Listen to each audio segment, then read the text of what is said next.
Let's talk about dot view file extension. যখন থেকে আমরা vue.js CLI ইউজ করতে স্টার্ট করেছি তখন থেকে আমরা এই ধরনের একটা ফাইল আমরা দেখতে পাচ্ছি যেটা হচ্ছে ডট ভিউ দিয়ে শেষ হচ্ছে। এই ডট ভিউ ফাইল অ্যাকচুয়ালি কী জিনিস এবং এটা কিভাবে কাজ করে সেটাই আজকে আমরা এই ভিডিওতে ডিসকাস করব। সো যারা আগের ভিডিওগুলি ফলো করেনি বা সরাসরি এই ভিডিওটা থেকে vue.js শিখতে চাইছে তাদেরকে বলবো তারা প্লিজ আগের 12টা ভিডিও দেখো, সেখানে তোমাকে বেসিক্স অনেক কিছু এক্সপ্লেন করা হয়েছে এবং সেই কনসেপ্টগুলো এখানে কিন্তু কাজে লাগবে। সো সরাসরি যদি তুমি এটা স্টার্ট করতে চাও তবে কিন্তু তোমার পিক আপ করতে হয়তো একটু সমস্যা হতে পারে। Anyways let's start the video. So সর্বপ্রথমে আমরা এখানে কি করছি, আমরা যখন CLI দিয়ে প্রজেক্ট স্টার্ট করি আমরা সিম্পলি একটা main.js থাকে আমাদের, সেখানে আমরা দুটো মডিউল ইম্পোর্ট করি, রাইট? এখানে দুটো মডিউল ইম্পোর্ট করা হয়েছে, একটা ভিউ লাইব্রেরি যেটা ভিউ এর অফিসিয়াল লাইব্রেরি, সেখান থেকে আমরা ক্রিয়েট আপ নামক এক ফাংশন আমরা নিচ্ছি এবং সেই ফাংশনে আমরা সেই ফাংশনের প্যারামিটারে আমরা একটা অবজেক্ট দিচ্ছি। এবার দেখো আমরা এই অবজেক্টটা কিন্তু কোথা থেকে পাচ্ছি, এই অবজেক্টটা কিন্তু আমরা ডট ভিউ একটা যে ফাইল আছে অ্যাপ ডট ভিউ সেখান থেকে পাচ্ছি। তাহলে এই অ্যাপ ডট ভিউ ফাইলটা আলটিমেটলি কী কাজ করে সেটাই আমরা আজকে দেখার চেষ্টা করব, রাইট? সো অ্যান্ড দেন আমরা কী করছি, দেন আমরা একটা হ্যাশ অ্যাপ নামে একটা ডিভে আমরা এটাকে মাউন্ট করছি, as simple as that, right?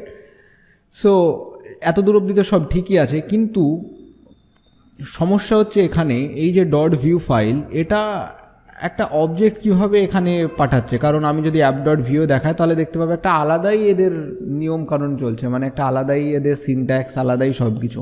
এটা কিভাবে হচ্ছে দেখো, এখানে টেমপ্লেট আছে, এটা কিন্তু কোনো জাভাস্ক্রিপ্টের অবজেক্ট এখান থেকে রিটার্ন করছে না, তাই না? এখানে যদি তুমি ES6 মডিউলের ব্যাপারে জানো তাহলে দেখতে পাবে যেখান থেকে কিন্তু আমরা কোনো রকম অবজেক্ট রিটার্ন করছি না, এখান থেকে আমরা একটা আলাদা সিনট্যাক্স দিয়ে আলাদা রকমভাবে আমরা এখানে স্ক্রিপ্টিং করছি এবং সেটা আলটিমেটলি আমরা যখন আমরা ইম্পোর্ট করছি তখন সেটা অ্যাজ আ অবজেক্ট আকারে কিন্তু ক্রিয়েট অ্যাপে পাস হচ্ছে, রাইট?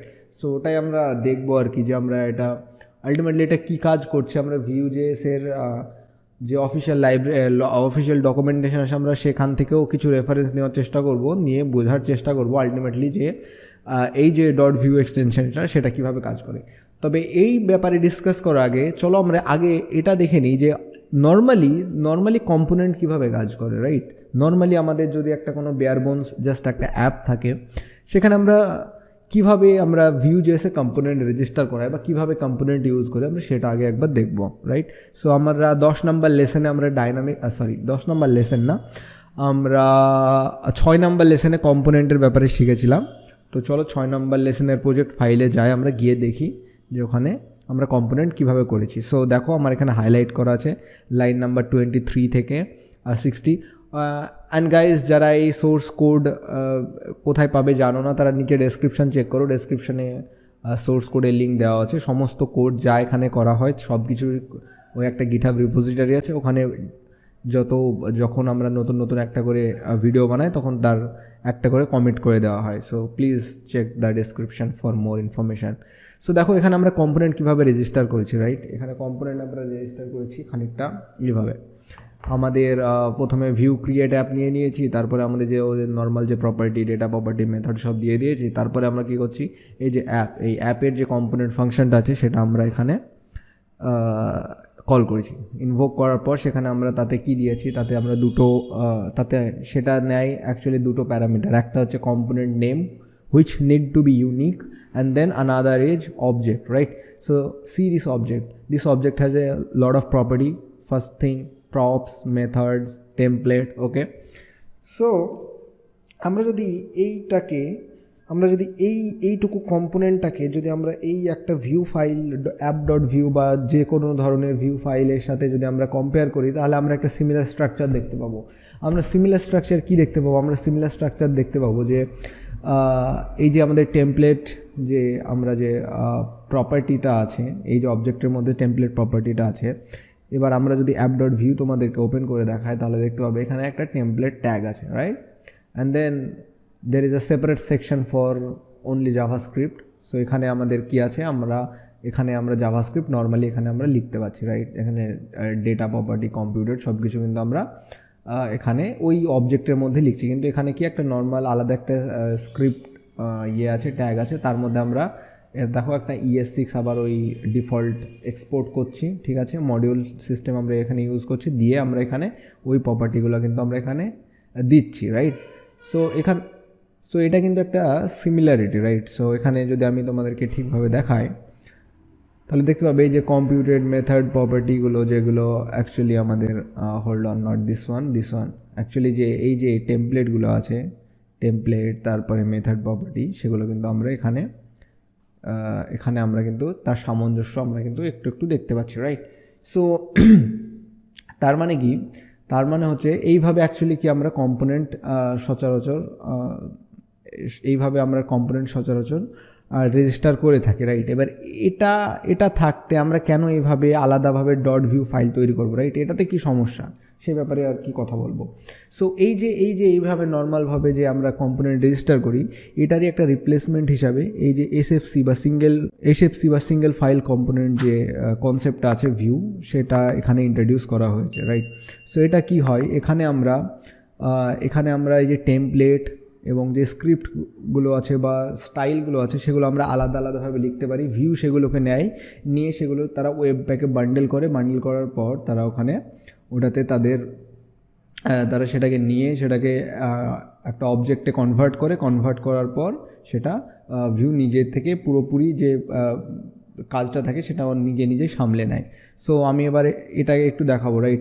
সো এখানে যে টেমপ্লেট আছে, রাইট, এই যে টেমপ্লেটটা দেখছো, এই টেমপ্লেটটা কিন্তু ইকুইভ্যালেন্ট অফ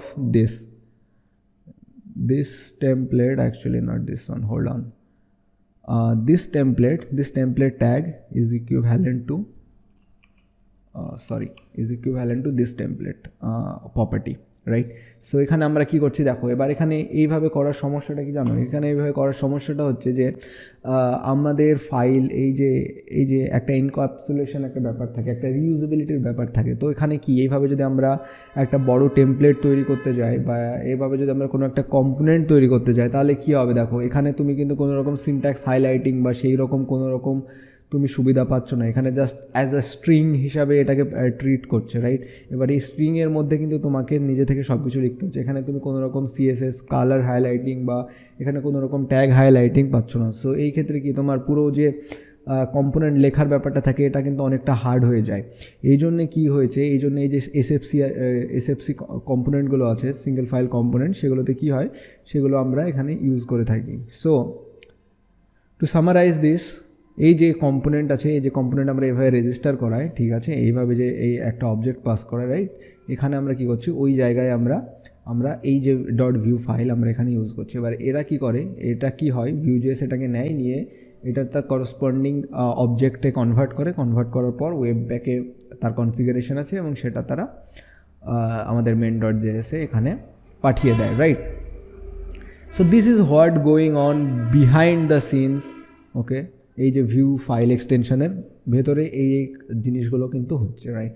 সো এবার এই যে টেমপ্লেট, রাইট, এই যে টেমপ্লেট ট্যাগটা দেখতে পাচ্ছ, রাইট। এই যে টেমপ্লেট ট্যাগটা আমি অলরেডি বললাম যে এই ইসের সঙ্গে তোমার এটা ইকুইভ্যালেন্ট ভাবতে পারো, এবং যে স্ক্রিপ্টটা আছে এই স্ক্রিপ্টের মধ্যে কিন্তু আমরা সমস্ত রকম জাভাস্ক্রিপ্ট লিখে থাকি, রাইট। এবার এই স্ক্রিপ্টের মধ্যে দেখো একটা এক্সপোর্ট ডিফল্ট মডিউল আছে, রাইট। এই মডিউলে কিন্তু আমরা এই যে সমস্ত প্রপার্টিগুলো আছে, প্রপস, মেথড, এগুলো কিন্তু আমরা এখানে ইউজ করতে পারবো, রাইট। সো এগুলো কিন্তু আমরা এখানে it is usable, right.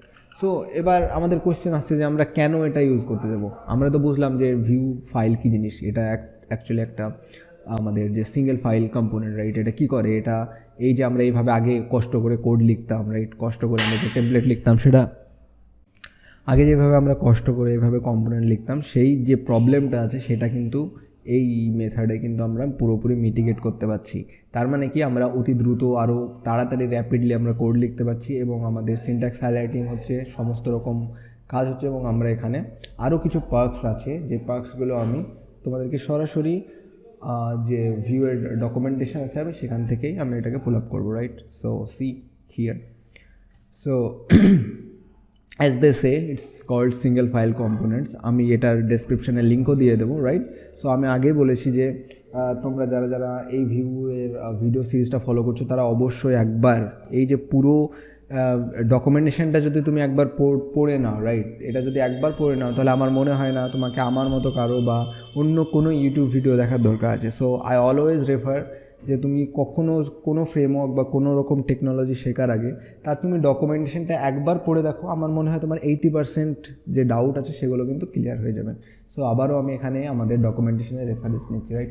So এখানে দেখো সিঙ্গেল ফাইল কম্পোনেন্ট দেওয়া আছে, সিঙ্গেল ফাইল কম্পোনেন্টের এখানে বলেছে যে এটা কীভাবে ইউজ হয়, রাইট। সো এই দেখো এখানে স্ক্রিপ্ট আমরা ইউজ করি, তারপরে আমরা এখানে template and then style, right.